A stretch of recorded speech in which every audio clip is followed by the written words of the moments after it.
Hari ini kita masih jalan-jalan di Turpan nih, dan destinasi pertama kita adalah Duyiko area. Sepanjang jalan banyak penjual lokal, mereka menjual kerajinan, snack, dan oleh-oleh, dan juga mereka memakai pakaian tradisional khas Uighur.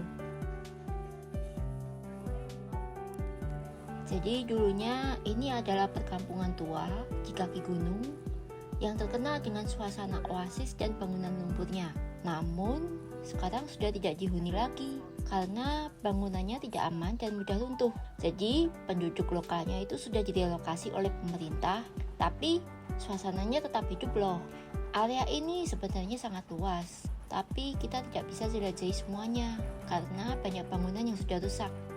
Di dalam area ini ada masjid tua yang megah, arsitekturnya sangat indah. Setelah dari Duyiko, kita lanjut ke Kaojang Oton atau Kaojang Kujeng. Di gerbang masuk ada patung Biksu Tang Sancang.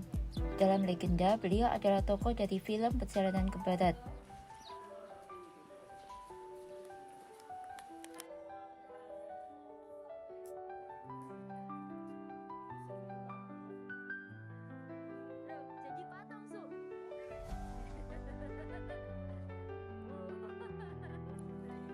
Untuk ke spot utama, kita harus naik shuttle karena ini sangat jauh.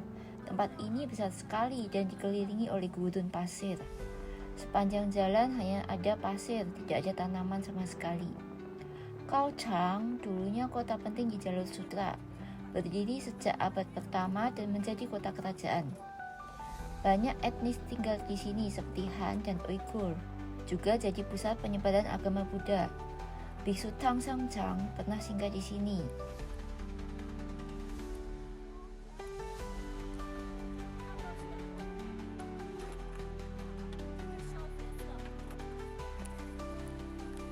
Tapi kota ini runtuh pada abad ke-14 karena konflik dan serangan dari luar. Tidak tercatat adanya bencana alam besar, tapi kekeringan juga jadi penyebab utama.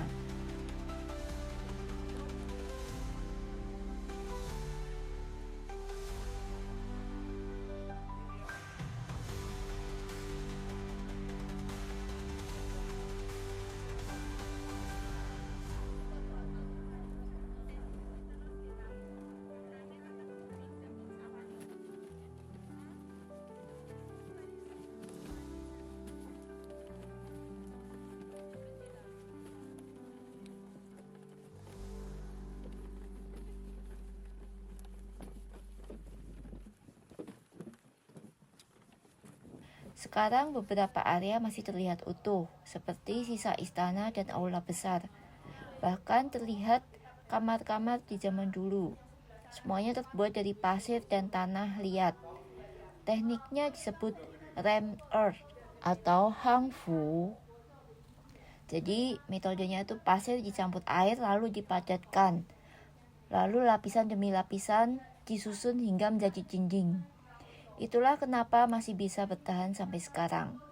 Tempat ini juga dikenal sebagai lokasi syuting film, termasuk serial Perjalanan ke Barat yang legendaris. Beberapa adegan gurun diambil di sini.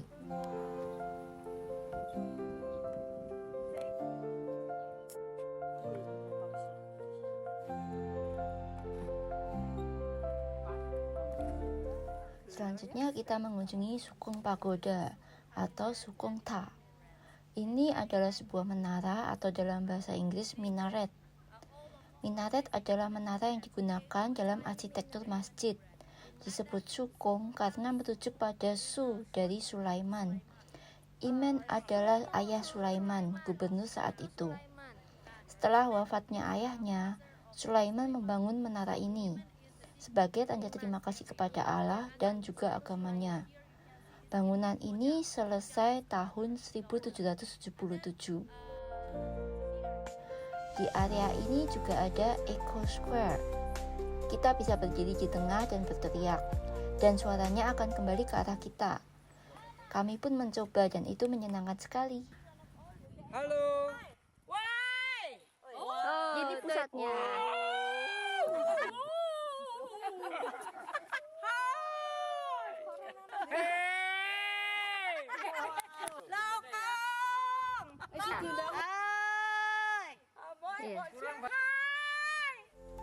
Ada spot khusus di lantai, tempat di mana kita bisa berdiri untuk berteriak.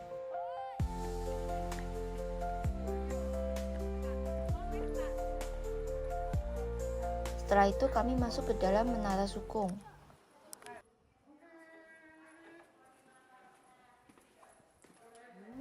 Tempat ini dulunya adalah masjid, tepatnya masjid bergaya menara khas Uighur. Tapi sekarang sudah tidak digunakan untuk ibadah. Sekarang dijadikan objek wisata dan juga museum. Di dalamnya juga terdapat aula doa yang besar. Dulunya digunakan untuk sholat berjamaah. Arsitekturnya indah, semua dari batu bata tanah liat.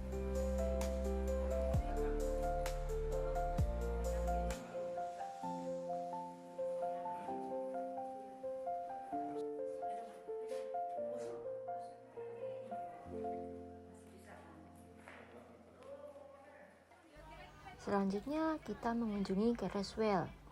Di awal terlihat air yang mengalir jernih sekali. Airnya berasal dari salju pegunungan Tian Shan.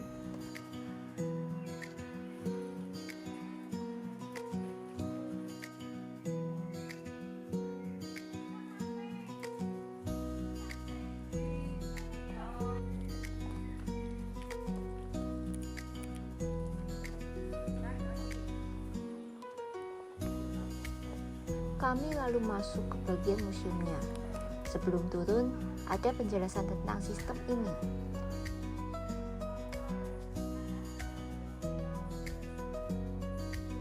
Ada miniatur topografi dari gunung ke kampung.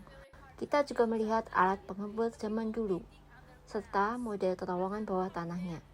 Carousel dibangun sejak 2000 tahun yang lalu, tepatnya pada masa dinasti Han. Sistem ini dibuat untuk alirkan air ke desa, tujuannya agar air tidak menguap di gurun.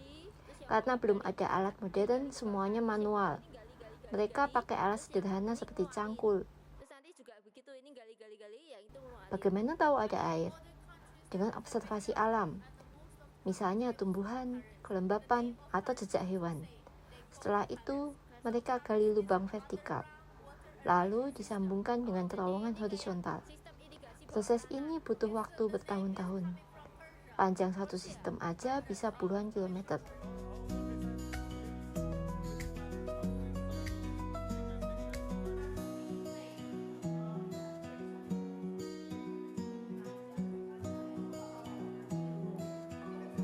Sekarang kami mulai turun ke bawah. Jalannya miring tapi tidak licin, aman kok.